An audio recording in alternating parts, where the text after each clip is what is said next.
కూడా పరిశుద్ధమైన బైబిల్ గ్రంథాలు తెరవాలి. అందరూ వాక్యంలో ఏకీభవించండి.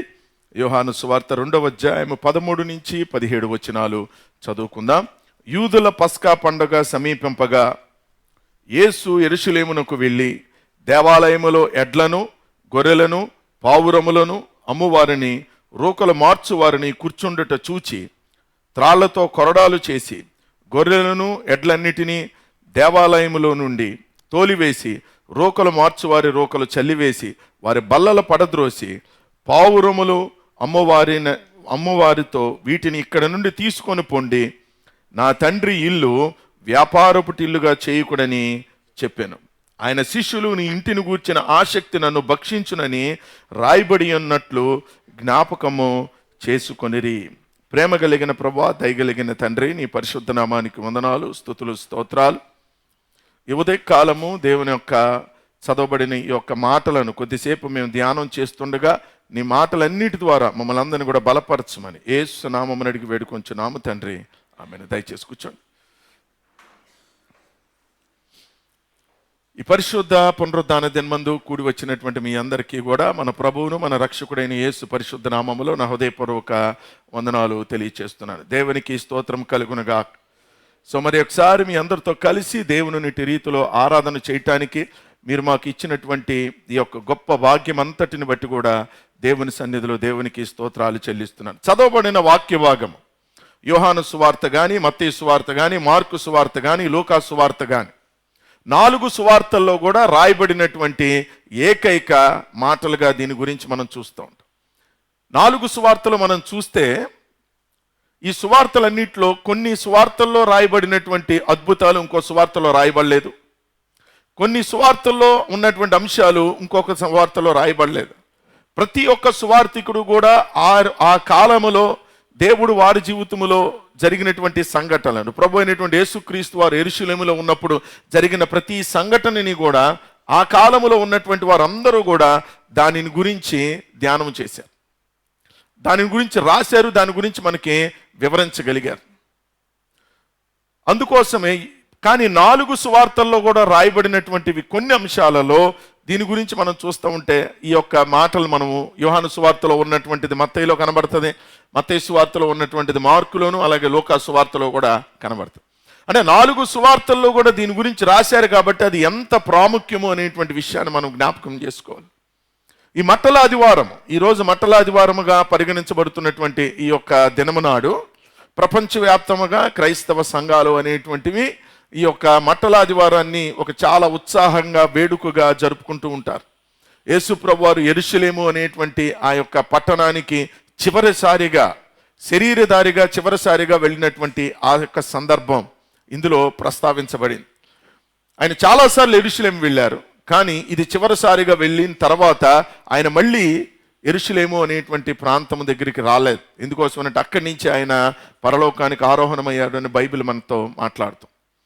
సో ఒక విజయోత్సవపు ఆ యొక్క ప్రవేశము కింద దీని గురించి బైబిల్ మనకు చెప్తున్నటువంటి సందర్భంలో దీనిని గురించినటువంటి కొన్ని ప్రాముఖ్యమైనటువంటి అంశాలు మనం చూద్దాం. యేసు ప్రభు వారు యెరూషలేమునకు వెళ్ళేటువంటి సమయంలో యెరూషలేములో ఉన్నటువంటి వారందరూ యేసు ప్రభువుని అనేక రకాలుగా ఆరాధించి పూజించినటువంటి సందర్భంలో ఆయన జీవితంలో ఎప్పుడు చూడనటువంటి ఒక భయంకరమైనటువంటి సంఘటన అక్కడ చూడటం జరిగింది. అదే మనం చదవబడినటువంటి ఆ వాక్యంలో కనబడుతుంది. అది పస్కా పండుగ కాబట్టి అనేకమైనటువంటి ప్రాంతాల నుంచి యూదులు అనేటువంటి వారు జరుపుకునేటువంటి ప్రాముఖ్యమైనటువంటి పండుగ కాబట్టి అనేకమైనటువంటి వారందరూ కూడా యెరూషలేములో కేంద్రీకృతంగా ఆ పండుగను వాళ్ళు చేసుకుంటున్నారు. ఆ చేసుకునేటువంటి సందర్భములో దేవుని దేవాలయముగా, దేవుని మందిరముగా పిలువబడుతున్నటువంటి ఆ యొక్క మందిరములో జరిగినటువంటి ఒక సంఘటన ప్రభు అయినటువంటి యేసుక్రీస్తుకి ఆ యొక్క భయంకరమైనటువంటి రీతిలో కోపాన్ని తీసుకొని వచ్చింది. సో 2026 సంవత్సరాల క్రితం జరిగినటువంటి ఆ యొక్క సంఘటన ఈరోజు మనం చదువుతున్నాం, ధ్యానం చేస్తున్నాం అనేటువంటి దానిని మనం చూసినట్లయితే దేవుని మందిరము ఎందుకోసం ఏర్పాటు చేయబడింది, ఎలా ఏర్పాటు చేయబడింది, ఎవరి కోసం ఏర్పాటు చేయబడింది అనేటువంటిది చూస్తున్నటువంటి మనము ఆ చేయవలసినటువంటి రీతిలో వాళ్ళు చేయకుండా దానిని ఇంకొక రకంగా మందిరం గురించి వాళ్ళు చేసినటువంటి సందర్భము ప్రభు సన్నిధిలో వారి జీవితానికి ఆ యొక్క పరిస్థితుల్లో కోపాన్ని తీసుకొచ్చింది.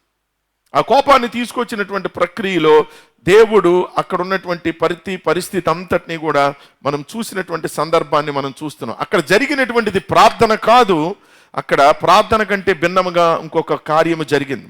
అక్కడ జరిగినటువంటిది, అక్కడ పరిశుద్ధత లేదు, ఇంకొక కార్యం అనేటువంటిది జరిగింది. అలాగే అక్కడ దేవుని సన్నిధిలో స్తుతించడం కంటే కూడా ఇంకొకటి జరగవలసినటువంటి కార్యం అనేటువంటిది జరిగింది. కాబట్టి వారి జీవితములలో అలా చేయటం వలన యేసు ప్రభు వారికి వచ్చినటువంటి ఆ కోపము, యేసు ప్రభు వారికి వచ్చినటువంటి ఆ కోపము దేనికి దారి తీసింది, యేసు ప్రభు వారు ఏం చేశారు, ఆ ఏం చేయటం వలన ఆ యొక్క మందిరం అనేటువంటిది మళ్ళీ మందిరముగా నిలబడగలిగింది అనేటువంటిది మనం జ్ఞాపకం చేసుకోవాలి. జరగవలసినటువంటి రీతిలో అక్కడ ఆరాధన జరగకుండా, జరగవలసినటువంటి రీతిలో అక్కడ వాక్య పరిచర్య అనేటువంటిది జరగకుండా, జరగవలసినటువంటి రీతిలో దేవుని సన్నిధిలో ఇతరుల యొక్క కష్టాలు అనేటువంటివి మనము పంచుకునేటువంటి రీతిలో అక్కడ జరగకుండా ఉన్నటువంటి సందర్భంలో ప్రభువు అక్కడ ఆ మందిరం అంతటినీ కూడా శుద్ధి చేయవలసినటువంటి ఆవశ్యకత ఏర్పడింది. ఆ మందిరాన్ని ఎప్పుడైతే ప్రభువు శుద్ధి చేశాడో, ఆ మందిరములో ఉన్నటువంటి ప్రతి పరిస్థితిని దేవుడు ఎప్పుడైతే చక్కదిద్దాడో, ఆ యొక్క సందర్భం అనేటువంటిది ఈ రోజుకి కూడా క్రైస్తవ సంఘాలు అనేటువంటి వాటికి చాలా అవసరంగా కనిపిస్తుంది. ఏదో 2026 సంవత్సరములో 2026 సంవత్సరాల క్రితము అక్కడ యెరూషలేములో జరిగినటువంటి ఆ యొక్క సంఘటన ఈరోజు మనకి ఎలాగా ఆపాదించుకోవాలి అనే విధంగా కాకుండా, దేవుని సన్నిధిలో ఆ మందిరం యొక్క ముఖ్య ఉద్దేశము అనేటువంటిది దేని గురించి మాట్లాడుతుంది అనేటువంటిది ఈరోజు వాక్యములోంచి మనము ధ్యానము చేసేటువంటి వారిగా ఉందాం. జరగవలసినటువంటిది జరగకుండా ఏం జరిగింది అనేటువంటి దానిని మనము దేవుని యొక్క వాక్యంలోంచి మనం చూసినట్లయితే, నీ మందిరానికి, మనము ఆరాధిస్తున్నటువంటి మందిరానికి, మనము వస్తున్నటువంటి మందిరానికి ప్రక్షాళన అవసరమా? 2026 సంవత్సరాల క్రితము దేవుడు ప్రక్షాళన చేశాడు. ఈరోజు దేవుని మందిరానికి వస్తున్నటువంటి మన మందిరానికి, మనము ఆరాధిస్తున్నటువంటి దేవుని మందిరానికి ప్రక్షాళన అవసరమా అనేటువంటి అంశాన్ని ఈరోజు దేవుని యొక్క వాక్యంలోంచి మనము ధ్యానం చేద్దాం. దేవునికి స్తోత్రం కలుగునుగాక.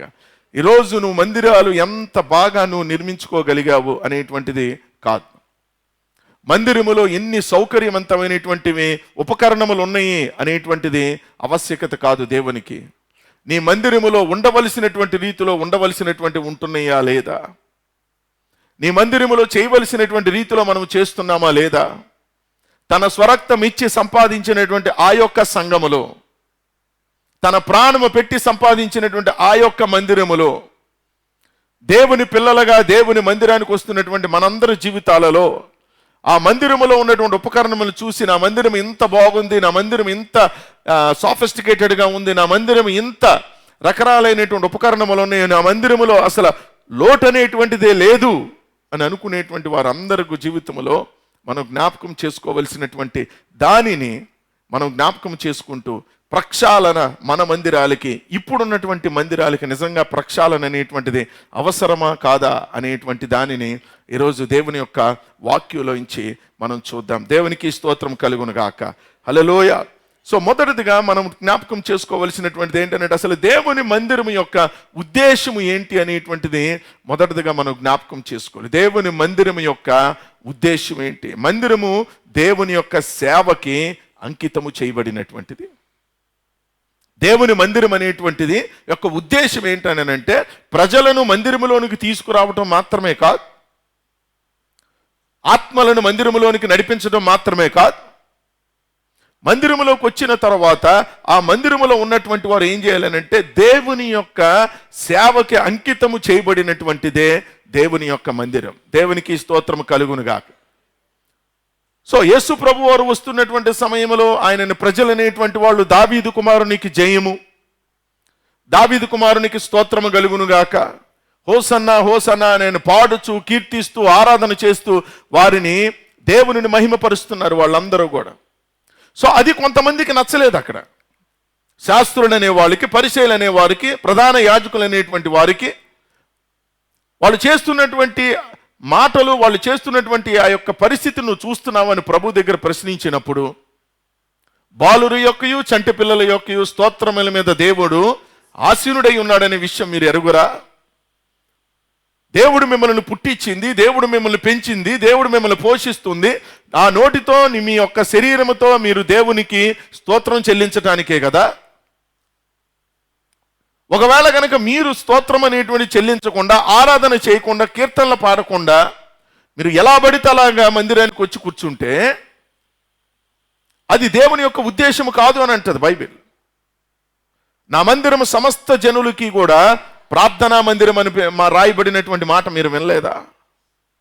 మందిరము కట్టాలి అనేటువంటి మాటని దేవుడు మొట్టమొదటిసారిగా సొలొమోనుకి ఎప్పుడైతే అప్పగించాడో, సొలొమోను భక్తితో నిష్ఠతో ఎప్పుడైతే దేవుని యొక్క మందిరాన్ని ఈ లోకములో ఎవరు ఎన్నడూ కట్టనటువంటి రీతిలో, ఈ లోకములో ఎవడు ఎన్నడూ నిర్మించినటువంటి రీతిలో, ఈ లోకములో ఎవరు ఎన్నడూ చేయనటువంటి అభిషేకపు ఆరాధన, ప్రతిష్ఠ ఆరాధన చేయనటువంటి విధముగా సొలొమోను మొట్టమొదట మందిరం అనేటువంటి దానిని నిర్మించగలిగాడు. But still it is a building. కానీ ఇప్పటికీ కూడా ఆ మందిరం అనేటువంటిది ఒక కట్టడం మాత్రమే. కట్టడం యొక్క నైపుణ్యత, కట్టడంలో ఆయన ఉపయోగించినటువంటి ఆ యొక్క రకరకాలైనటువంటి మెటీరియల్ కానీ, ప్రతిష్ఠ ఆరాధనకు ఆయన చేసినటువంటి ఆ యొక్క ప్రతిష్ఠ ఆరాధన కానీ అన్నీ కూడా ఒక ఎత్తు అయితే, ఈ రోజుకి కూడా దేవుని యొక్క సన్నిధము, మందిరము అనగా దేవుని యొక్క ప్రజలు. సో నువ్వు మందిరము లోపలికి రావాలి కాబట్టి, కూర్చోవాలి కాబట్టి, ఆరాధన చేయాలి కాబట్టి మనకు ఒక బిల్డింగ్ అనేటువంటిది అవసరం. ఆ బిల్డింగ్లో కూర్చోడానికి వచ్చినటువంటి మనందరము కూడా అందులో ఉన్నటువంటి ఉపకరణములను బట్టి ఆలోచన చేస్తున్నాము కానీ ఆ మందిరము దేవుని యొక్క ప్రార్థనా మందిరం అనబడుతుందనే విషయము చాలా మంది ఆలోచన చేయట్లేదు. సో అల్టిమేట్గా దేవుని యొక్క మందిరము దేనికనంటే పరిచర్య చేయటానికి, సేవ చేయటానికి, దేవునిని స్తుతించటానికి, ఆరాధన చేయటానికి, మహిమపరచటానికి దేవుని యొక్క మందిరం. అది నువ్వు ఇంట్లో పెట్టుకుంటావా, లేకపోతే ఒక పూరి గుడిసెలో పెట్టుకుంటారా, లేకపోతే పెంకుటిల్లో పెట్టుకుంటారా, లేకపోతే బిల్డింగ్లో పెట్టుకుంటారా, లేకపోతే ఇవేమీ లేకపోయినా సరే ఓపెన్ ప్లేస్లో పెట్టుకుంటారా, ఇట్ డజంట్ మ్యాటర్. కావలసింది ఏంటంటే నువ్వు దేవుని యొక్క మందిరముగా పిలువబడుతున్నటువంటి ఆ యొక్క మందిరములో దేవుని కొరకు సేవకి అంకితము చేయబడివా లేదా అనేటువంటి సజీవ రాళ్లుగా మీ దేహమును దేవుని కొరకు మీరు సమర్పించుకొనుడి. సో అలాగ దేవుని యొక్క మందిరం అనేటువంటిది సొలొమోను ప్రారంభించిన దగ్గర నుంచి ఈ రోజు 2026 సంవత్సరాల వరకు కూడా మీరు చూసిన కొన్ని వేల మందిరాలు అనేటువంటివి కట్టబడ్డాయి. కొన్ని లక్షల మందిరాలు అనేటువంటి ప్రపంచవ్యాప్తముగా కట్టబడ్డాయి. ప్రతి ఆదివారము కూడా ప్రతి మందిరములో కూడా ఆరాధన అనేటువంటిది జరుగుతుంది. దేవుని మహిమపరచడానికి ప్రజలుగా దేవుని మందిరానికి వస్తున్నారు చాలా మంది. ఈరోజు దేవుని మందిరాలుగా వస్తున్నటువంటి ప్రతి ఒక్కళ్ళు కూడా జ్ఞాపకం చేసుకోవాల్సింది, వస్తున్నటువంటి మనము ఆ మందిరము యొక్క సేవ గురించి వస్తున్నామా, మన సేవకి అంకితము చేయబట్టానికి దేవుని మందిరానికి వస్తున్నామా లేదా అనేటువంటిది మనము అర్థం చేసుకోవాలి. దేవునికి స్తోత్రం కలుగునుగా. ఇట్టి సేవ మీకు యుక్తమైనటువంటిది అని అంటాడు పౌలు భక్తుడు. ఏ రకమైనటువంటి సేవ యుక్తమైనటువంటిది? దేవుని మందిరములోనికి వచ్చి మనం చేసేటువంటి పరిచర్య యుక్తమైనటువంటిది. లోక మర్యాదను అనుసరించక ఉత్తమమును దేవునికి ఏది అనుకూలమో దానిని పరీక్షించుకుంటూ సజీవ యాగముగా మన శరీరములను దేవుని కొరకు అంకితము సేవ చేసుకొని సమర్పించుకునేటువంటి సేవయుక్తమైనటువంటిది. ఆ మందిరములో ఎంత మనీ అనేటువంటిది సర్క్యులేట్ అవుతుంది, ఆ మందిరములో ఎంత రిచెస్ట్ పీపుల్ అనేటువంటి వాళ్ళు సర్క్యులేట్ అవుతున్నారు, ఆ మందిరములో ధనవంతులు అనేటువంటి వాళ్ళు ఎంతమంది ఉన్నారు, ప్రతిరోజు కూడా వాళ్ళు ఎంత డబ్బు అనేటువంటిది మినిస్ట్రీ కొరకు అలాగ ధారాళంగా ఖర్చు పెట్టగలుగుతున్నారు అనేటువంటిది కాదు దేవుడు చూసేటువంటిది. Service oriented ministry, service oriented మందిరమా కాదా అనేటువంటిది దేవుడు చూస్తాడు. So the purpose of the temple is simple. దేవుని యొక్క మందిరం యొక్క ఉద్దేశం ఏంటంటే చాలా తేలికగా మీరు చెప్పొచ్చు ఏంటంటే సేవకి అంకితము చేయబడినటువంటి మందిరాలు అనేటువంటి ఉండాలి. నువ్వు ఏ మందిరములో చేరినా, ఏ మందిరములో ఉన్నా కూడా బైబిల్ ఇదే మనతో మాట్లాడుతుంది. దేవుని మందిరానికి వచ్చేటువంటి సమయంలో సేవా దృక్పథంతో మందిరానికి వస్తున్నామా, సేవా దృక్పథంతో మందిరానికి రాగలుగుతున్నామా లేదా అనేటువంటి దాని గురించి మాట్లాడతాం. సో పర్పస్ అనేటువంటిది మాట్లాడుతూ ఉంటాడు. ఏంటంటే స్వరక్తమిచ్చి సంపాదించినటువంటి నా యొక్క సంఘము, లేకపోతే నా యొక్క మందిరము. మనం కేవలం ఏంటంటే డబ్బులు ఇచ్చి కట్టినటువంటి కట్టడాల గురించి చూస్తూ ఉంటాం.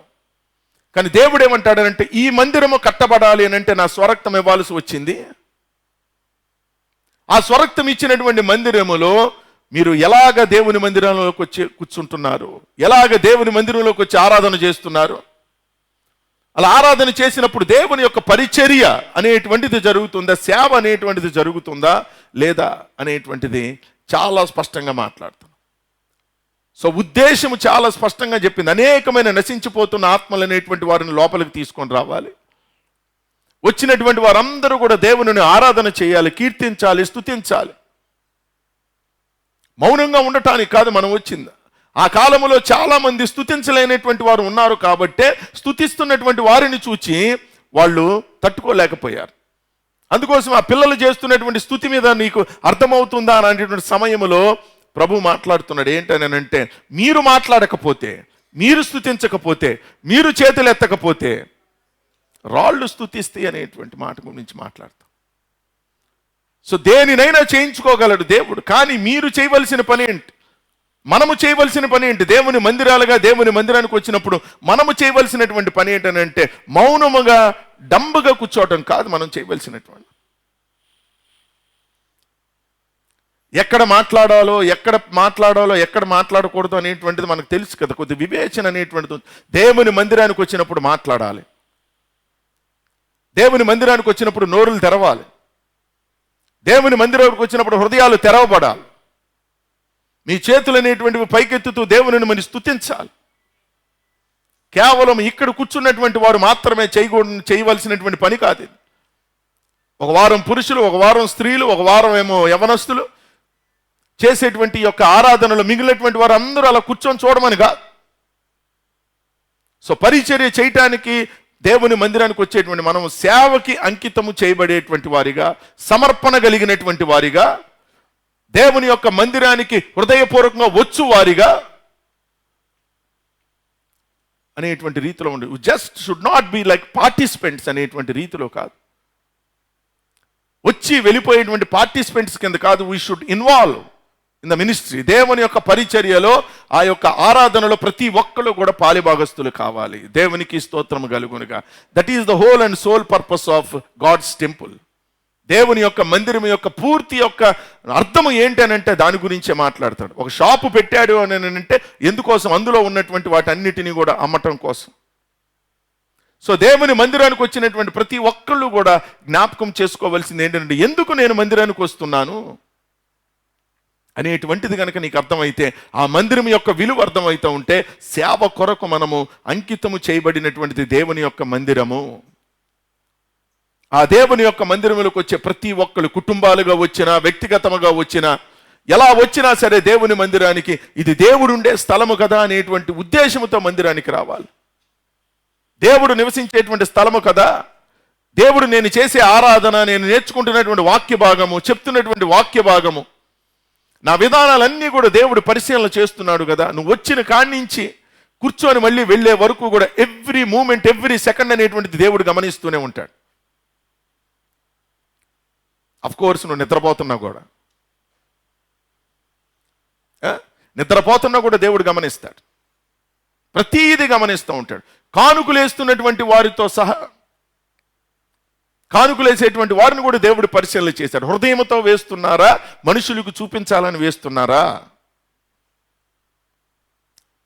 నీ హార్ట్తో దేవుని యొక్క పరిచర్య కొరకు చేస్తున్నారా, లేకపోతే మనుషులు చూడాలనేటువంటి విధముగా వేస్తున్నారా? కానుకలు అనేటువంటివి కూడా దేవుడు అందుకోసమే భేద విధవరాలు యొక్క కానుకే దేవుడు పరిగణించాడు. దేవునికి స్తోత్రము కలుగునుగా.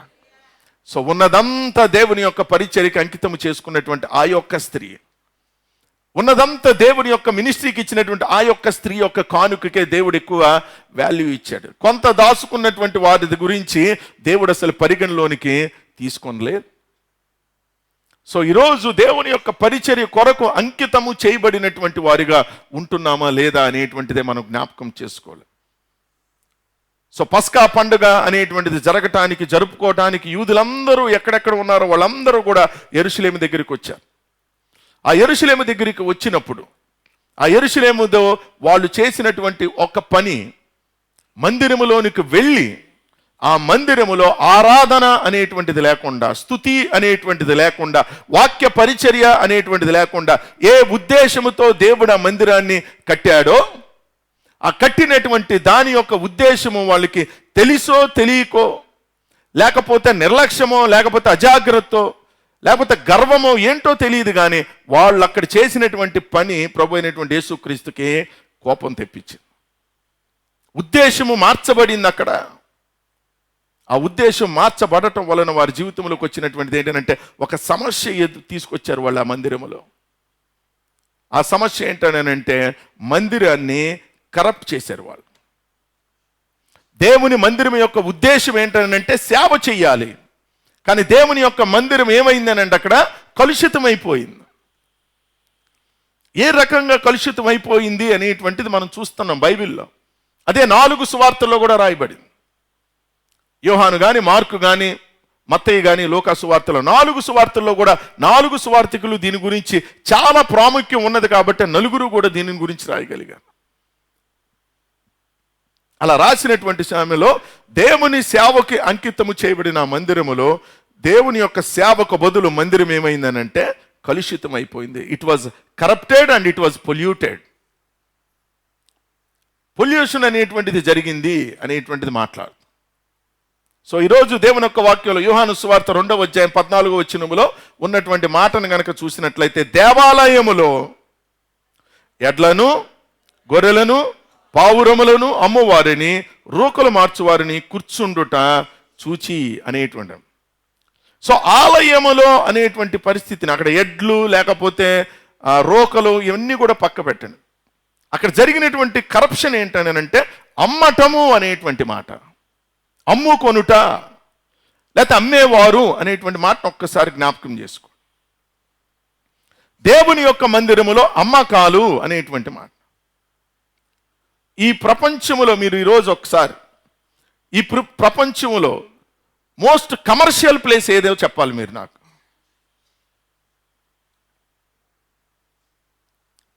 ఈ ప్రపంచంలో ఇప్పుడున్నటువంటి లోకంలో మోస్ట్ కమర్షియల్ వ్యాపారాత్మకమైనటువంటి స్థలం ఏది? ఎక్కువ వ్యాపారాలు ఎక్కడ జరుగుతాయి? ఎక్కువ వ్యాపారాలు ఎక్కడ జరుగుతున్నాయి?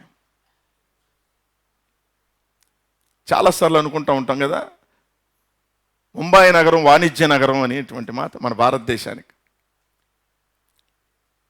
కానీ మోస్ట్ కమర్షియల్ ప్లేస్ ఏంటనంటే ఈ ప్రపంచంలో ఇప్పుడున్నటువంటి పరిస్థితుల్లో దేవాలయం, దేవుని యొక్క మందిరం అనేటువంటిది మోస్ట్ కమర్షియల్ ప్లేస్ అయిపోయింది. అందుకోసం ఇక్కడ చాలా స్పష్టంగా యోహాను భక్తుడు రాస్తూ ఉంటాడు, అమ్మువారు అనేటువంటి మాటను మాట్లాడుతున్నాను నేను. దేవాలయములో అమ్మకాలు, దేవాలయములో క్రయ విక్రయాలు, దేవాలయములో రోకలు మార్చేటువంటి వాళ్ళు, దేవాలయములో ఎడ్లను అమ్మేటువంటి వారు. నీ పండగ అనేటువంటిది, పండగ వచ్చినప్పుడు నువ్వు చేయవలసినటువంటి స్థలము వేరే అనేటువంటిది కనబడతాం.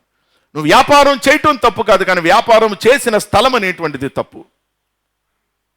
నువ్వు వ్యాపారంలో ఉండొచ్చు, వ్యాపారంలో అధికమైన లాభాలు నువ్వు సంపాదించుకోవచ్చు, కానీ వ్యాపారం చేసేటువంటి స్థలము తప్పు. అక్కడ ఆ స్థలములో ఎవరనంటే ఆరాధికులు, కీర్తనలు పాడేవారు, స్తుతించేటువంటి వారు, దేవుని యొక్క వాక్యము బోధించేటువంటి వారు కనంటే అక్కడ ఎవరు తయారయ్యారంటే అమ్మువారు ఎక్కువ తయారయ్యారు. అక్కడ దేవుని మందిరం అనేటువంటిది వ్యాపార స్థలము కింద మార్చబడింది. అక్కడ ప్రార్థనా మందిరముగా ఉండవలసినటువంటి ఆ యొక్క దేవుని మందిరము వ్యాపార స్థలము కింద మార్చబడిందని బైబిల్ మాట్లాడుతుంది. చాలా విచారకరమైనటువంటి పరిస్థితిని మనం అక్కడ చూడగలుగుతున్నాము. ఆరాధన ఏమైపోయిందని అంటే వ్యాపారం అయిపోయింది.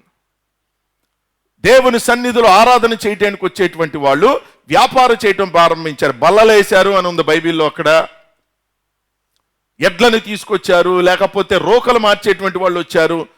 సో ఏది చెయ్యాలి అనుకుంటున్నారో వాళ్ళన్నీ కూడా దేవుని మందిరంలోనికి తీసుకొని వచ్చేశారు. ఆ దేవుని మందిరంలోనికి మొత్తం అంతా తీసుకొని వచ్చి అమ్మటం ప్రారంభించారు. ఆ సమయానికి యేసు ప్రభువారు అక్కడికి వచ్చారు.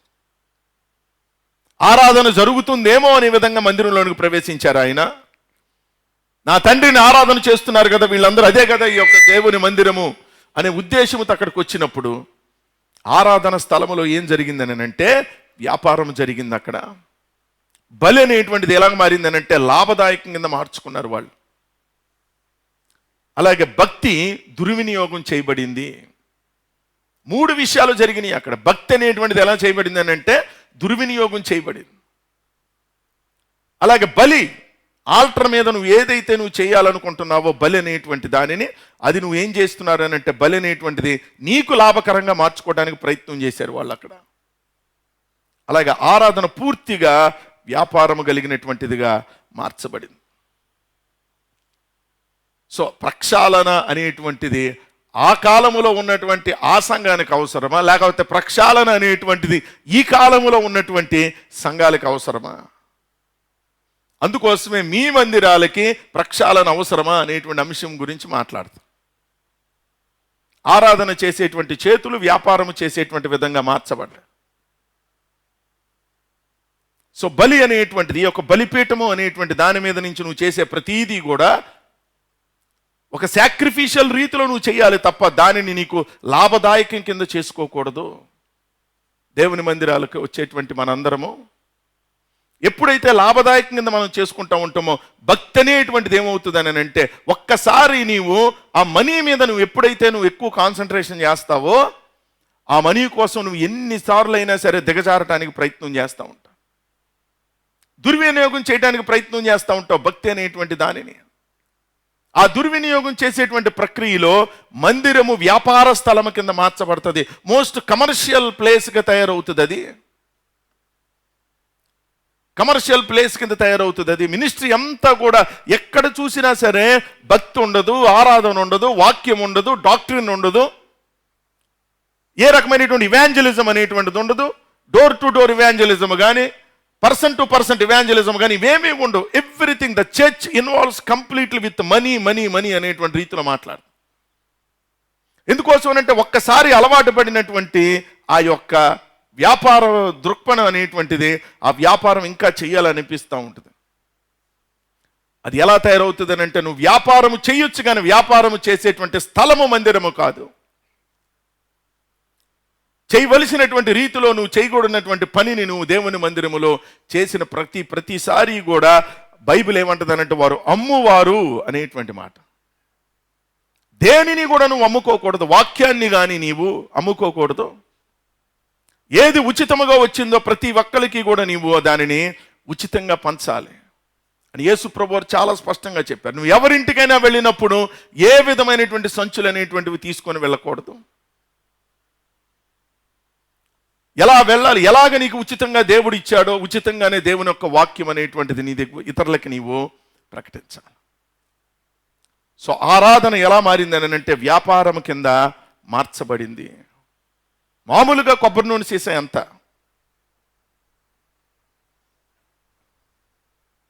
కొనుక్కోట్లేదు ఇంట్లో, లేదా కొబ్బరి నూనె మానేశారా? ఏ గ్యాస్ కాదు కదా, ఇప్పుడంటే గ్యాస్ మానేయాలి, పొలాల మీద వండుకునే పరిస్థితి రావాలి. కొబ్బరి నూనె ఎంత సీసా నాకు తెలియదు, నేను ఎప్పుడు పెట్టుకోను కాబట్టి. మీ మిగిలిన వాళ్ళందరూ పెడతారు కదా.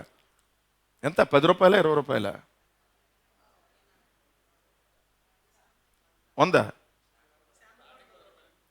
శాంపిల్ 10 రూపాయలా? 100 రూపాయల బాటిల్. చిన్న బాటిల్ చెప్పండి నాకు, అదే నేను అడుగుతున్నా. సో ఇది 100 రూపాయలు అని తెలిసి నాకు, చిన్న బాటిల్ ఎంత? ఇక్కడికి వస్తే ఎంత? ఏం మారింది? బలిపీఠం మారింది. శాంపిల్ కొబ్బరి నూనె చూసి ఇక్కడికి వస్తే 100. ఇదెంత? ఎంత? కచ్చిఫ్ 10-20 రూపాయలు అక్కడ ఉందరా? 10 రూపాయలే కదరా కచ్చిఫ్. ఇక్కడికి వస్తే ఎంత? 100-200. సో ఆరాధన ఏమైంది? వ్యాపార స్థలముగా మార్చబడింది. బలి అనేటువంటిది వ్యాపార స్థలముగా మార్చబడింది. అదే 10 రూపాయలకి నువ్వు ఇంటి దగ్గర నుంచి ఆ కొబ్బరి నూనె సీసా తీసుకొచ్చి, అయ్యగారు నాకు ఈ కొబ్బరి నూనె సీసా తెచ్చుకున్నాను ప్రార్థన చేయనంటే చేయలేరు వాళ్ళు. ఎందుకోసం అంటే ఆయన దగ్గర కొనలేదు కాబట్టి నువ్వు ఆ కొబ్బరి నూనె సీసా. సో అందుకోసం ఇప్పుడున్న మందిరాలకి ఆ ప్రక్షాళన అనేటువంటిది అవసరం. కొబ్బరి నూనె సీసా మీరు తెచ్చుకొని అయ్యగారులతో ప్రార్థన చేయించుకోవడంలో తప్పు లేదు. కానీ ఆ కొబ్బరి నూనె సీసా నువ్వు ఇంటి దగ్గర నుంచి తెచ్చినప్పుడు ఆ కొబ్బరి నూనె సీసాకి శక్తి ఉండదు. ఆ నూనెకి ఏ విధమైనటువంటి శక్తి ఉండదు. ఇక్కడికి వచ్చేటప్పటికి మొత్తం మారిపోతుంది. మొత్తం రూపాంతరం చెందుద్ది. ఎందుకోసం అంటే ఈయన తెల్లబట్టలు వేసుకుంటాడు కాబట్టి, ఈయన చేతితో బైబిల్ పట్టుకుంటాడు కాబట్టి అయ్యగారు అనేటువంటి ఒక బిరుదు. అయ్యగారితో పాటు అమ్మువారు, అయ్యగారితో పాటు పక్కన టైటిల్ ఏంటంటే అమ్మువారు అనేటువంటి టైటిల్. సో సేవ మానేసి నువ్వు బయటికి వెళ్ళి ఏదో బడ్డీ కొట్టి పెట్టుకోవాలి. అలాంటి సేవకులకి నేను చెప్పే మాట, ఎవరి బలహీనత మీద వ్యాపారం చేస్తారు మీరు? ఎవరి బలహీనతల మీద మీరు దెబ్బ కొడటానికి ప్రయత్నం చేస్తూ ఉంటారు. ఈయన ఎలా తయారయ్యాడో ఈయనకి తగ్గ విధంగా విశ్వాసులు తయారయ్యారు. నాకు ఒక సీసా కాదు దగ్గర 10 సీసాలు ఇవ్వండి, రోజు తాగుతూ ఉంటాను కొబ్బరి నూనె, ఇంకే జబ్బులు రావు నాకు, ఇంకే విధమైనటువంటి రీతిలో అనారోగ్యానికి గురవ్వను నేను అనే విధంగా తయారయ్యారు. సో ఆరాధన ఎలా మారిందని అంటే వ్యాపారం కింద మారింది. ఇక్కడ జరగవలసినటువంటి బలి అర్పణ అనేటువంటిది ఎలా మారిందనంటే లాభదాయకం కింద. ఒక్కరోజు టెస్ట్ చేసి రుచి చూసి చూపించిన తర్వాత ప్రతి ఒక్కరికి కూడా ప్రతిరోజు కూడా ఇంకా కొనాలనిపిస్తూ ఉంటుంది. ప్రతిరోజు లాభం వస్తుంది కదా బోళ్ళంతా అనేటువంటి రీతిలో. సో ఇది ప్రజెంట్ కమర్షియల్ చర్చెస్ అనేటువంటి రీతిలో ఉన్నటువంటి పరిస్థితి. నాకున్నటువంటి ఏకైక భయం ఏంటనంటే నా పరిచర్యలో ఈ అక్టోబర్కి వచ్చి 20 సంవత్సరాల పరిచర్య పూర్తవుతుంది. కామరకోటలో పరిచయం చేసిన తర్వాత నాకున్నటువంటి భయం ఏంటంటే సంఘస్థులు మందిరాన్ని విడిచి వెళ్ళిపోతారనే భయం లేదు నాకు. సంఘస్థుల యొక్క మనీ అనేటువంటి విషయంలో మనం ఎలా హ్యాండిల్ చేస్తున్నాం అనేటువంటిది నా భయం. ఏ రకమైనటువంటి రీతిలో లాభము అనేటువంటిది, ఏ రకమైనటువంటి రీతిలో వ్యాపార దృక్పథం అనేటువంటిది, ఆలోచన అనేటువంటిది చేయకూడదు అనేటువంటిది నా యొక్క ఉద్దేశం. అందుకోసం మీరు ఎప్పుడన్నా చూడండి, ఎప్పుడన్నా జనవరి 1 చెప్పాల్సినవి చెప్పేసి వదిలేస్తాను నేను. ఇంకా ఆ రోజు ఒకసారి గుర్తుపెట్టుకుంటారని, ఆ తర్వాత నుంచి దాని గురించి రిపీట్ చేయండి. ఎట్టి పరిస్థితుల్లో రిపీట్ చేయండి. నేను దాని గురించి ఆ కరెంటు బిల్లులు కానీ వాటి గురించి కొన్ని చెప్పడం మానేశాను. ఎందుకోసం ప్రతిసారి నువ్వు మనీ గురించి ఎప్పుడైతే చర్చికి ఇన్సిస్ట్ చేస్తూ ఉంటావో పీపుల్ అనేటువంటి వాళ్ళకి ఒక బ్యాడ్ ఇంపాక్ట్ అనేటువంటిది మన మీద పడిపోతాం. కొన్ని సంఘాలలో వాక్యము కంటే కూడా డబ్బు గురించినటువంటి మాటలు అరగంట సేపు 45 నిమిషాలు చెప్తూ ఉంటారు. అలా చేయండి, ఇలా చేయండి, ఇలా ఇవ్వండి, అలా ఇవ్వండి అనేటువంటి. నాకు అలా చెప్పాలనేటువంటిది కూడా ఉండదు. అసలు చెప్పాలనేటువంటి భయం మనీ అనేటువంటి. ఇప్పుడు కూడా ప్రేమ విందు అనేటువంటిది చెప్పాలన్నా కూడా ఒక రకమైనటువంటి ఇన్ఫీరియారిటీ కాంప్లెక్స్ నాకు. అది సంఘములో ఎవరన్నా తీసుకొని చేస్తే బాగుంటుంది అనిపిస్తూ ఉంటుంది. కానీ మళ్ళీ ఆ సంఘములో డిస్టర్బెన్స్ వస్తాయి అనేటువంటిది నేను టేకప్ చేయటమే తప్ప అస్సలు ఇష్టం ఉండదు నాకు ఆ ప్రేమ విందు అనేటువంటిది చూడటం. ఎందుకు ఏదో రకమైనటువంటిది ఏంటి ఎంత జాగ్రత్తగా చేసినా ఏదో రకమైనటువంటి విమర్శ అనేటువంటిది వస్తుంది. కూర బాగలేదు, అన్నం బాగలేదు అంటే పర్లేదు, తట్టుకోవచ్చు, ఎలాగోలాగా దెబ్బలు పడతాం. ఇచ్చిన డబ్బులు ఏమైపోయినాయి అనేటువంటి మాట వస్తేనే భయం. అది నా భయం. అసలు జీలుగు మిల్లు ఆ ప్రాబ్లం లేదు. ఎందుకోసం అంటే అలా జీలుగు మిల్లు సంఘం అంతా వాళ్ళ బంధువులు, మీరే చేసుకుని అని చెప్పి వదిలేస్తాను నేను. ఇక్కడికి వచ్చేటప్పటికే మనీ ట్యాకిల్ చేయాల్సి వస్తుంది. సో ఏ ప్రాబ్లం వస్తుందా అనేటువంటి రీతిలో భయం. అందుకోసమే ఆరాధన వ్యాపారము అనేటువంటిది ఎలా మారిపోయింది అన్నట్టు, పరిచర్య అనేటువంటిది ఎంత కాస్ట్లీ అయిపోయింది అని అంటే, మీటింగ్కి వెళ్ళాలి అని అంటే నాకు ఎంత ఇస్తారు వాక్యం చెప్పడానికి వస్తే అనేటువంటి రీతిలోకి అయిపోయింది పరిస్థితి అంతా కూడా. ఇక్కడి నుంచి అక్కడికి వెళ్ళాలి అని అంటే ఎంత డీజిల్ అవుతుంది, అక్కడికి వెళ్ళి వాక్యం చెప్పాలని అంటే చెప్పిన తర్వాత నాకు ఎంత కానుకిస్తారు అనేటువంటి రీతిలో కమర్షియలైజ్ అయిపోయింది మినిస్ట్రీ అనేటువంటిది అంతా కూడా. అందుకోసం ఎవరు నన్ను పరిచర్యకు పిలిచినా, ఎవరు వాక్యం చెప్పడానికి పిలిచినా సరే ఆ క్వశ్చన్ అనేటువంటిది అడగను. అసలు నేను ఆ సంఘంలో ఎంతమంది ఉన్నారు, ఎంతమంది వస్తారని కూడా అడగను. వెళ్ళటం, వాక్యం చెప్పడం, వచ్చేస్తాం. ఇస్తే కానుకిస్తే తీసుకోవడం, లేకపోతే వచ్చేయడం. ఒకళ్ళు కానుక ఇచ్చినప్పుడు కూడా అడుగుతాను, మీ ఖర్చులన్నీ అయిపోయినాయి అనండి, పర్లేదా, మీకేం ప్రాబ్లం లేదా అని అడిగి వచ్చేస్తాను. లేకపోతే తీసుకోకుండానే వస్తాను మ్యాక్సిమం నేను. సో ఈరోజు ఏంటంటే మినిస్ట్రీ అంతా కూడా ఒక కమర్షియలైజ్ అనేటువంటిది అయిపోయింది. అందుకోసమే మందిరాలకి ప్రక్షాళన అనేటువంటిది చాలా అవసరం. ఆరాధన వ్యాపార స్థలం కింద మార్చబడింది. దేవుని సేవకి వెళ్ళేటప్పుడు వివాహం, పుట్టినరోజు ఫంక్షన్ చేయాలని అంటే ఎంత ఇస్తారు, పెళ్లి చేయాలని అంటే ఎంత ఇస్తారు, గృహప్రవేశం చేయాలనంటే ఎంత ఇస్తారు.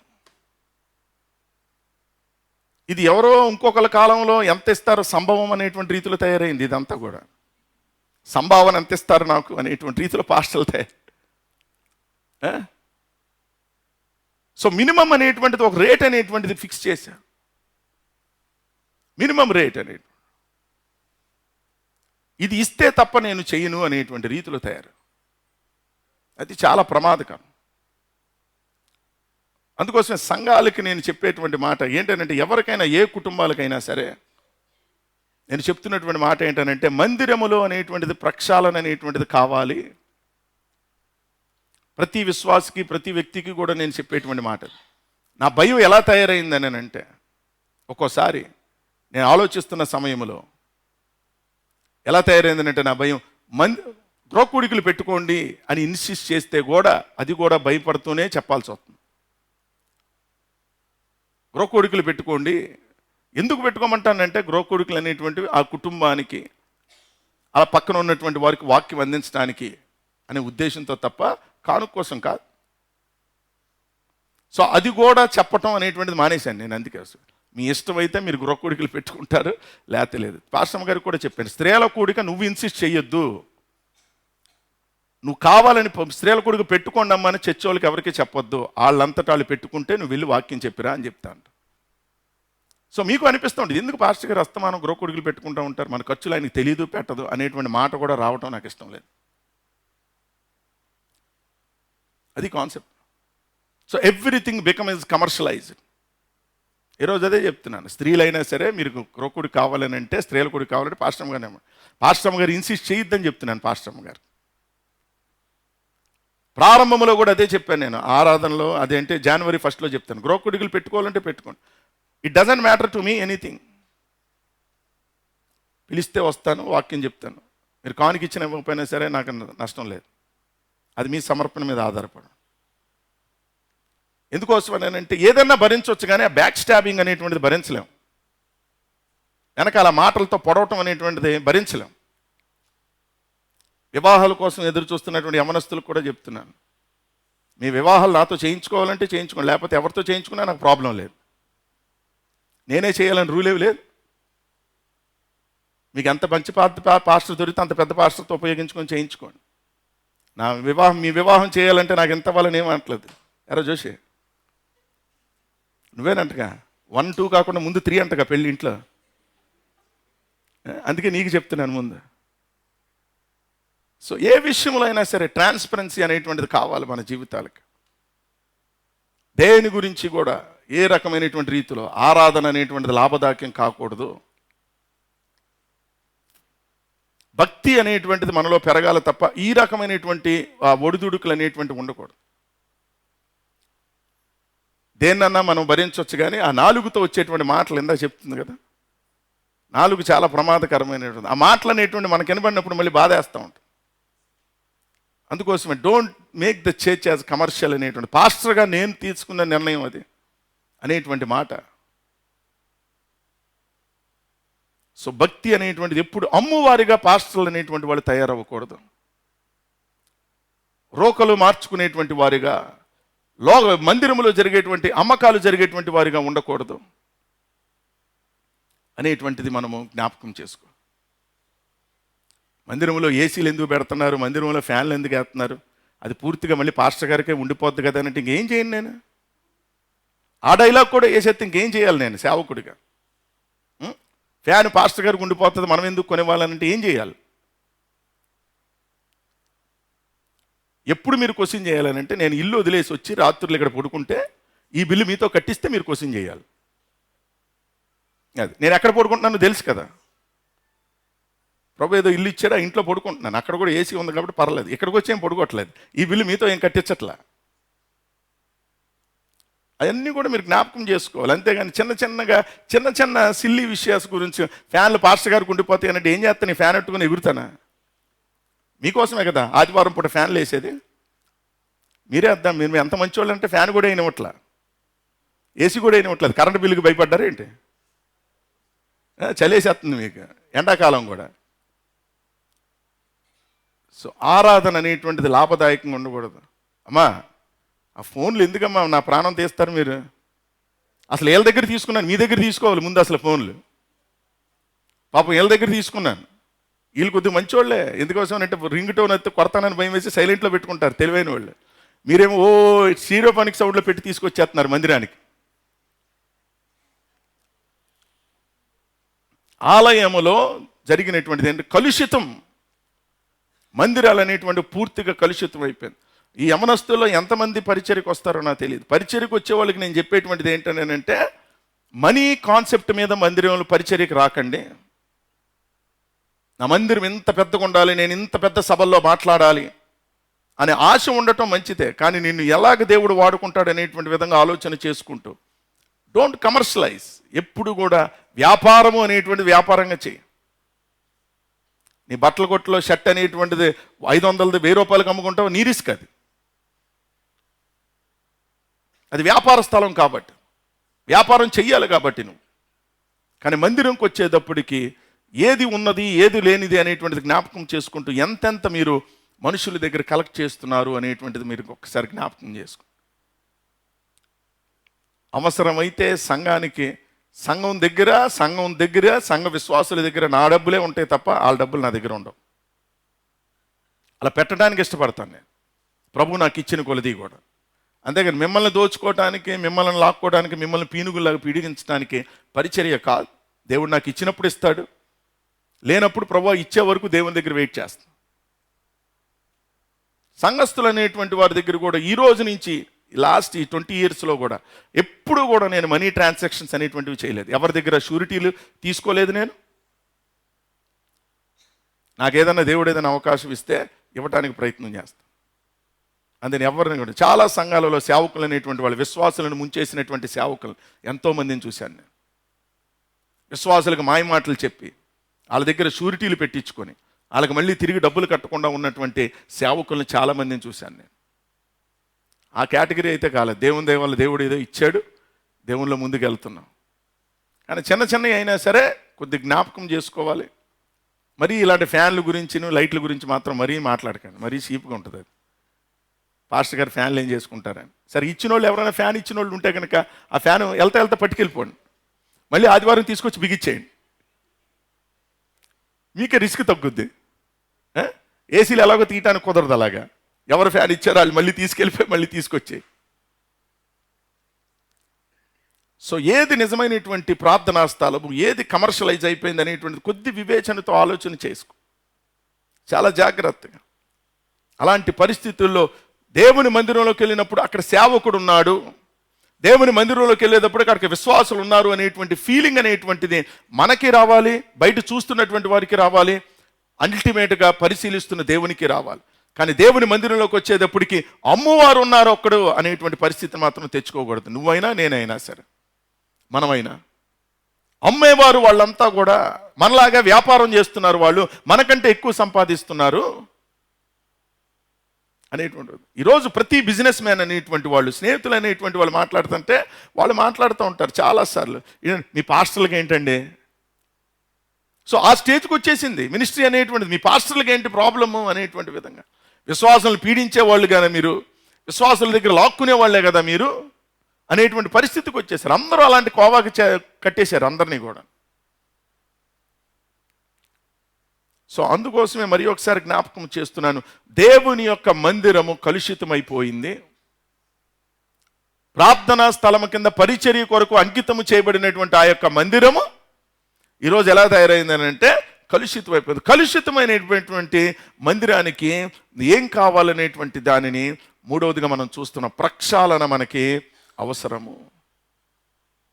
సో అందుకోసమే ప్రభు అయినటువంటి యేసుక్రీస్తు వారు ఆ యొక్క మాటను మాట్లాడుతాం, మందిరము పూర్తిగా శుద్ధి చేయబడినటువంటిది. దేవునికి స్తోత్రం కలుగునుగాక. ఎప్పుడైతే ఆ సీనరీని దేవుడు చూచాడో, ఆ అమ్మేటువంటి వారిని దేవుడు చూచాడో, అక్కడ ఉన్నటువంటి వారిని దేవుడు చూచాడో, అది చూడగానే దేవుడు వెంటనే ఒక కొరడా తయారు చేశాడు. ఒక కొరడా అనేటువంటి దాన్ని తయారు చేశారని ఉంది బైబిల్లో. ఒక కొరడా తయారు చేసి అక్కడ ఎవరెవరైతే అమ్మకాలు జరిగిస్తున్నారో వారందరినీ కూడా దేవుడు కొట్టి అక్కడ ఉన్నటువంటి వాటన్నిటినీ కూడా దేవుడు తోలివేశాడు. అంటే ఇంకో మాటలో చెప్పాలంటే దేవుడు పూర్తిగా దానిని ప్రక్షాళన చేశాడు అనేటువంటి మాట. యోహాను సువార్త 2వ అధ్యాయం 15 నుంచి 17 వచనాలలో మనం చూస్తే, త్రాళ్లతో కొరడాలు చేసి ఉమ్, ఉమ్, ఉమ్, ఆ, ఉమ్, ఉమ్, ఉమ్.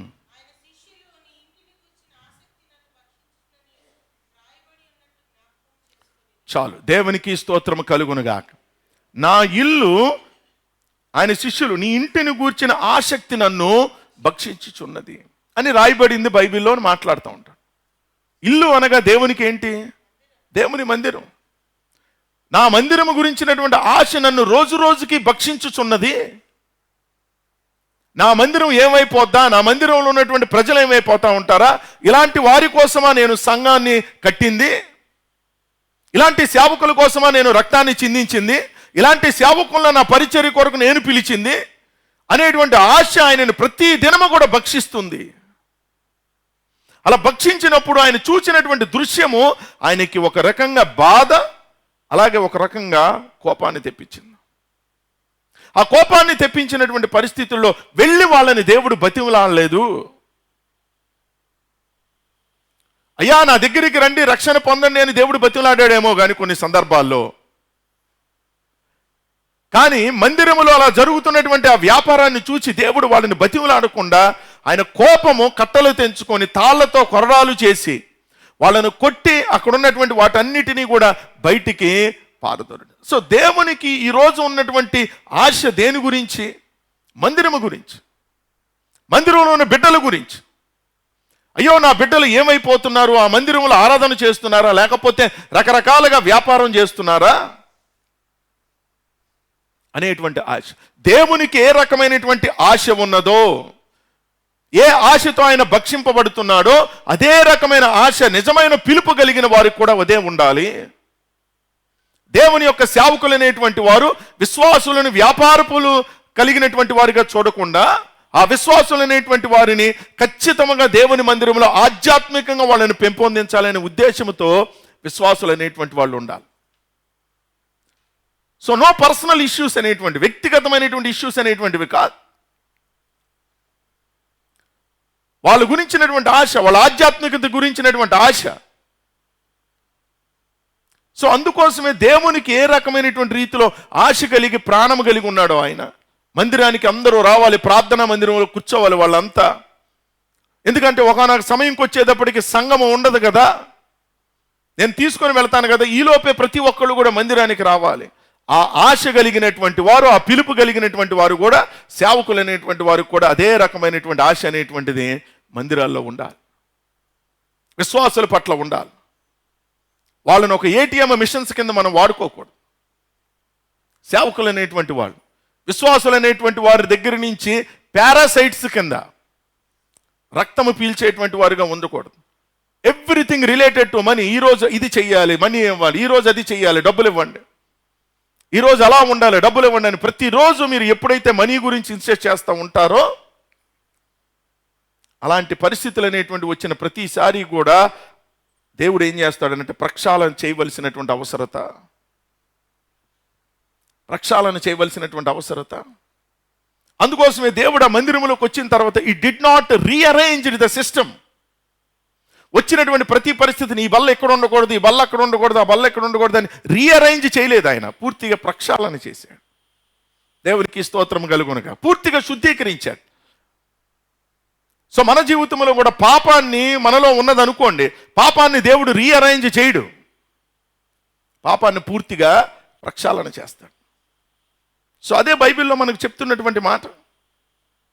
సో దేవుని పట్ల ఆసక్తి, దేవునికి మందిరం పట్ల ఆసక్తి ఉన్నదని అంటే ఈ కట్టడాన్ని చూసి కాదు, ఈ మందిరంలో ఇన్ని ఏసీలు ఉన్నాయి, ఈ మందిరంలో ఇంత సాఫిస్టికేటెడ్ ఎక్విప్మెంట్ ఉంది అని చూసి కాదు. దేవునికి ఆశ విశ్వాసులను చూచేటువంటి వాడు ఆయన. అలాగే దేవుని యొక్క పిలుపుని అందుకున్న సేవకులకు కూడా అదే రకమైనటువంటి ఆశ ఉండాలి. ప్రతిరోజు హృదయం అనేటువంటిది ఆ రీతిలో భక్షించబడాలి. What is the personal agenda of a pastor?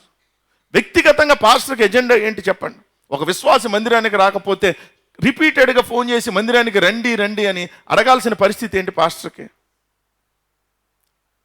So ఇంకొక రకంగా ఆలోచించే వాళ్ళు ఏం ఆలోచన చేస్తూ ఉంటారంటే, అవును మనం మందిరంకి వెళ్ళకపోతే ఆయన కానుక రాదు కదా, అందుకే మనల్ని రమ్మంటున్నాడు అని అనుకుంటారు చాలామంది. ఆ మెంటాలిటీ అనేటువంటిది కాదు. ఆ విశ్వాసి ఆధ్యాత్మికంగా వెళ్ళిపోతున్నాడేమో, లోకంలో పడిపోతున్నాడేమో అనేటువంటి బాధతో అడగటమే తప్ప, రాకపోతే ఏమిటి ప్రాబ్లం. సో ఆలోచించే వాళ్ళు ఏం ఆలోచిస్తారంటే కానుక గురించి అనేటువంటి విధంగా అనుకుంటారు. ఈరోజు వింటున్నటువంటి పరిస్థితుల్లో మనం జ్ఞాపకం చేసుకోవాల్సింది, కట్టడము అనేటువంటి మందిరాల గురించి మాట్లాడుతున్నటువంటి మనం ఈరోజు మనం జ్ఞాపకం చేసుకోవాల్సింది ఏంటంటే, అసలు మందిరము అనే దానికి వచ్చేటప్పటికి పౌలు దేని గురించి మాట్లాడాడు? నీ దేహమే దేవుని యొక్క ఆలయం. 1 కొరింథీ పత్రిక 6వ అధ్యాయము 19-20 వచనాలు. 1 కొరింథీ పత్రిక, మీ దేహము దేవుని వలన మీకు అనుగ్రహింపబడి మీలో ఉన్న పరిశుద్ధాత్మకు ఆలయమై ఉన్నదని మీరు ఎరుగురా, మీరు మీ సొత్తు కాదు అని మాట్లాడుతారు. విలువ పెట్టి కొనబడిన వారు గనక మీ దేహముతో దేవుని మహిమపరచుడి. పాత నిబంధన గ్రంథములో కట్టడం, కొత్త నిబంధన గ్రంథంలో కట్టడం గురించి మాట్లాడతారు. కానీ కొరింథీ సంఘంతో పౌలు ఏమంటాడనంటే, దేవాలయము అనగా దేవుని మందిరం అనగా కట్టడాలు కాదు, మీ దేహమే దేవుని యొక్క ఆలయం. మీ దేహముతో మీ దేవునిని మీరు మహిమపరచని, మీరు మీ సొత్తు కాదు అని చెప్పినప్పుడు we should not belong to anybody because we belong to Christ అనేటువంటి రీతిలో మనం క్రీస్తుకు చెందిన వారం కాబట్టి మన దేహముతో దేవునిని మనం మహిమపరచాలి. మన దేహము లోపల ఉన్నటువంటి బల్లలు ఏంటి? మనము మన దేహముతో దేనిని మహిమపరుస్తున్నాం? వ్యాపారాన్న, లాభాన్న, బలిపీఠము దగ్గర నుంచి మనం ఏం చేస్తున్నాం అనేటువంటిది మనం చూడాలి. అందుకోసమే ప్రక్షాళన ఆ కాలంలో యేసుప్రభు వారు యెరూషలేములో మందిరానికి చేస్తే, ఈ రోజుల్లో దేహముగా పిలువబడుతున్నటువంటి మన మందిరానికి ప్రక్షాళన నిజముగా అవసరము. Let us ask God to cleanse our temple. దేవుని అడగాలి, ప్రభువా నన్ను శుద్ధీకరించు, నా హృదయం అనేటువంటి మందిరాన్ని శుద్ధీకరించు, నాలో ఉన్నటువంటి బల్లను పరద్రోయి ప్రభువా, నాలో ఉన్నటువంటి మనీ అనేటువంటి కాన్సెప్ట్ని పరద్రోయి ప్రభువా, నాలో ఉన్నటువంటి ఆ యొక్క ప్రాఫిట్ అనేటువంటి దానిని పరదోయి ప్రభువా అనేటువంటి రీతిలో దేవుని దగ్గర మనం అడగాలి. That is why we need the cleansing to our temple. మన మందిరానికి ప్రక్షాళన అంటే ఈస్టర్ రోజో క్రిస్మస్ రోజో సర్పతో మందిరానికి అడగడం గురించి కాదు మాట్లాడింది. మందిరంలో ఉన్న బూజులు దులపడం గురించి కాదు మాట్లాడింది. దేని గురించి అంటే నీ దేహం అనేటువంటి దేవుని యొక్క ఆలయములో పేరుకుపోయినటువంటి ఆ బల్లల గురించి మాట్లాడుతున్నాడు దేవుడు. పేరుకుపోయినటువంటి ఆ బల్లలు పరద్రోయబడాలి అని అంటే నీకు నువ్వుగా పరద్రోయలేకపోతే you have to ask God to cleanse my temple. దేవుని దగ్గరికి వచ్చి నా మందిరాన్ని ప్రక్షాళన చేయి ప్రభువా, నేను నా సొత్తు కాదు కదా, నీ సొత్తు కదా, నువ్వు కొన్నటువంటి సొత్తు కదా నేను అనేటువంటి రీతిలో మనం దేవుని దగ్గరికి వచ్చి ప్రక్షాళన అడగాలి. ఇంట్లో చెత్త ఉంటే కొట్టవలసింది స్ప్రే కాదు, చెత్తను తీసుకెళ్ళి బయటపడేయాలి. స్ప్రే నువ్వు ఎంత కొట్టినా 1 గంట ఉపయోగపడుతుంది, మళ్ళీ రెండోసారి మళ్ళీ స్ప్రే కొట్టాలి ఆ చెత్త కోసం. దాని బదులు పూర్తిగా చెత్తను బయటపడేసి కాల్చేసామనుకోండి ప్రాబ్లం లేదు కదా. అలాగే మందిరంలో ఏ చెత్త ఉందో, మన హృదయంలో ఏ చెత్త ఉందో దాన్ని అంతా కూడా బయటికి తీయాలి. దాని లోపల పేరుకుపోయి అది పూర్తిగా కాంప్లికేటెడ్ అయిపోయే వరకు ఉంచిన ప్రతిసారి కూడా చాలా ఇబ్బంది పడుతూ ఉంటాం. Ministry is not personal, ministry is not commercial. Ministry ప్రభుది, పరిచర్య ప్రభుది కాబట్టి పరిచర్య ఎందుకు దేవుడు మనకిచ్చాడో జ్ఞాపకం చేసుకుంటూ దేహం అనే మన యొక్క దేవుని యొక్క ఆలయముగా పిలువబడుతున్నటువంటి మన దేహంతో దేవుని మహిమపరిచేవారిగా ఉందాం. మన దేహము మనది కాదు, దేవుడు మనకి ఇచ్చినటువంటిది. మన సొత్తు కాదు, మనము ఆయన సొత్తు మనము. సో ప్రక్షాళన అవసరం. ఆ ప్రక్షాళన ఎవరు చేస్తారు అని అంటే దేవుడు చేస్తాడు.